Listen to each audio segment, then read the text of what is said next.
আমার রান্নাঘরের চারপাশের দেয়ালটা হচ্ছে চুলার কালি দিয়ে কালো হয়ে গিয়েছে। আর হচ্ছে রান্নাঘরে একটু লাইটিংয়ের ব্যবস্থাটাও কম, তাই একটু কালো কালো লাগে দিনের বেলা রান্না করলেও। তো হ্যালো এভরিওয়ান, আসসালামু আলাইকুম। প্রতিদিনের মতো নিয়মিত ব্লগ নিয়ে আজকেও আসলাম আপনাদের সামনে। আপনারা সবাই কেমন আছেন? আলহামদুলিল্লাহ আমি ভালো আছি, আপনাদের দোয়া এবং ভালোবাসায়। আর সামান্য একটু গলা এখনও বসাই আছে আমার, এখনও সর্দিটা আমার ভালোভাবে যায়নি। তার উপর হচ্ছে আবার এত গরম, প্রচণ্ড গরমে ঘেমে গিয়ে আমার এই অবস্থা হচ্ছে। আর আজকে এই তো দেখতে পাচ্ছেন কচু রান্না করব। এই কচু খেলে তো আজকে আরও আমার 12টা বেজে যাবে। তো যাই হোক, মুখের স্বাদেই হচ্ছে সবচেয়ে বড় কথা। তো এই কচুগুলো হচ্ছে আমি রাতেই সিদ্ধ করে নর্মাল ফ্রিজে রেখে দিয়েছিলাম, কারণ সকালবেলা ঘুম থেকে উঠে তাড়াহুড়া করে রান্না করতে হয়। 8টার দিকে ছেলে স্কুলে যায় আর ছেলের বাবাও হচ্ছে অফিসে চলে যায়।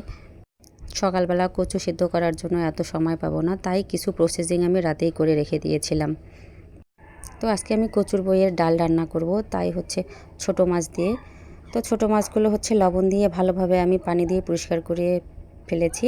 এরপরে হচ্ছে লবণ হলুদ মাখিয়ে এই তো লোহার কড়াইয়ে তেল গরম করে নিয়ে আমি ভেজে নিলাম সুন্দর করে।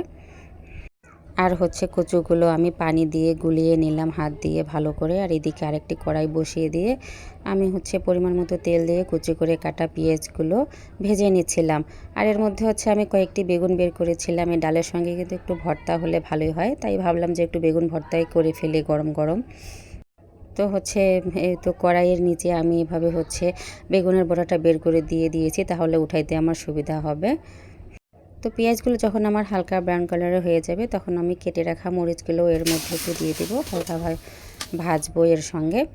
তো এই তো ভাজা হয়ে গেলে আমি আমার গুলিয়ে রাখা কচুর বইয়ের ডালগুলো হচ্ছে এর মধ্যে দিয়ে দিলাম। এটাকে বলে আমাদের গ্রামের ভাষায় তেলানি, আবার অনেকেই বলে বাগার, আপনারা যে যাই বলেন।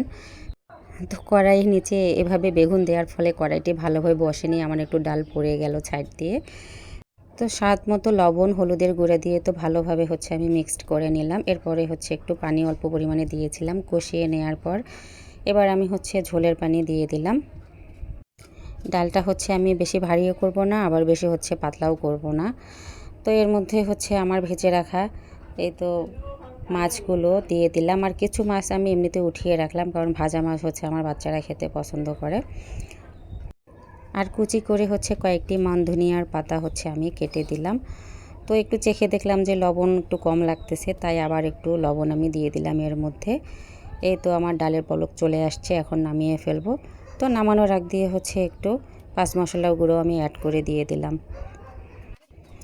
তো আজকের হচ্ছে কচুর বইয়ের ডালের রান্নাটি আপনাদের কাছে কেমন লাগলো একটু লাইক করে কমেন্টস করে জানাবেন। আর ভালো লাগলে একটু বেশি বেশি করে শেয়ার করে দেবেন। আর পারলে আপনারাও এভাবে হচ্ছে রান্না করে খেতে পারেন, অনেক অনেক মজাদার এভাবে খেতে। তো এই তো হচ্ছে আমার বাচ্চা আর ওর বাবা হচ্ছে খেয়ে চলে গেল। এর ফাঁকে হচ্ছে আমি অন্যান্য কাজগুলো গুছিয়ে নিলাম। তো নেওয়ার পর হচ্ছে আবার আমি আমার ছেলেকে আনার জন্য একটু দুপুরবেলা ধরতে চলে গেলাম। গিয়েই দেখেন ঠিক দুপুরবেলা যে আমি আটকা পড়ে গেলাম। এই তো ট্রেন যাচ্ছে। আর ওইদিকে আমার ছেলে স্কুল থেকে ওয়েট করতেছিল। ও স্কুল থেকে ওর বাবাকে ফোন করেছে, ওর বাবা আবার আমাকে ফোন করে বলতেছে তুমি এখনও পৌঁছাওনি কেন। তো আমি বললাম আমি তো জ্যামে আটকা পড়ে গেছি। আবার মার্কেটে একটু নেমেছিলাম কিছু জিনিস নেওয়ার জন্য। তো যাই হোক, বেশি কিছু নিলাম না, শুধুমাত্র একটু খুন্তি আর হচ্ছে একটি চাটনি নিয়ে নিলাম। তো আজকের ভিডিওটি আমার এই পর্যন্তই। আল্লাহ হাফেজ।